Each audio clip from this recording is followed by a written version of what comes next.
ছাত্র রাজনীতি কি পূর্ণ ধারায় ফিরবে আবারও, মানে যে পরিস্থিতি আমরা দেখছি?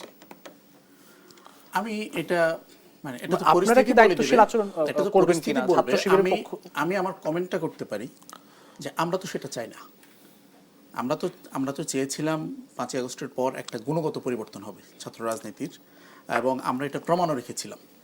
পাঁচটা ক্যাম্পাসে যখন শিক্ষার্থীরা আমাদেরকে ভোট দিয়ে বিজয়ী করেছে, আমরা কোনো ক্যাম্পাসে গেস্ট রুম গণরুম চালু করি নাই, আমরা কোনো ক্যাম্পাসে হল দখলের রাজনীতি করি নাই, আমরা কোনো ক্যাম্পাসে ক্যান্টিনে ফাও খাওয়ার রাজনীতি শুরু করি নাই।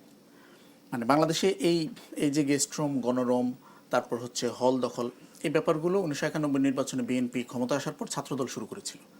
এখন যখন ছাত্র শিবির 5টা ক্যাম্পাসে বিজয়ী হয়েছে, শিক্ষার্থীরা যখন শান্তিতে আছে, হল দখল নাই, হলে ফাও খাওয়া নাই, ভাইয়ের পিছনে স্লোগান দিতে হয় না, সবাই নিরাপদে থাকতে পারে, ঘুমাইতে পারে, একাডেমিক রেসিডেন্সিয়াল এরিয়াতে কোনো সমস্যা নাই, তখন পুনর্বার ক্যাম্পাসগুলোকে অস্থিতিশীল করা, বারংবার উস্কানি দেওয়া, ছাত্র শিবির যেন রক্তক্ষয়ী সংঘর্ষে জড়ায়, এবং এই সংঘর্ষের মাধ্যমে মানে ছাত্রদলের প্রবলেমটা হয়ে গেছে আসলে ছাত্র শিবির কেন জড়াবে আসলে? না, আমরা তো জড়াতে চাচ্ছি না, আমরা জড়াচ্ছিও না।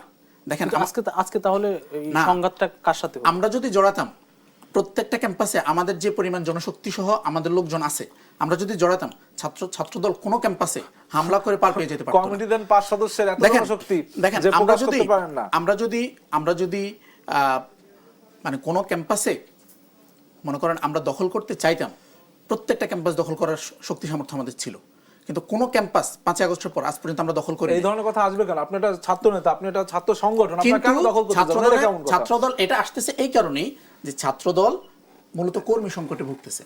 যদি গেস্ট রুম গণরুম না থাকে, এটা কি উস্কানি কিনা? যে আপনি যেটা না, এটা উস্কানি না, এটা রিয়েলিটি। যদি হল দখল না করা যায়, যদি গেস্ট রুম গণরুম না করা যায়, একজনকে যদি দাসত্বের বিনিময়ে হলে সিট নিশ্চিত করা না যায়, তাহলে ছাত্রদল কর্মী পাবে কোত্থেকে?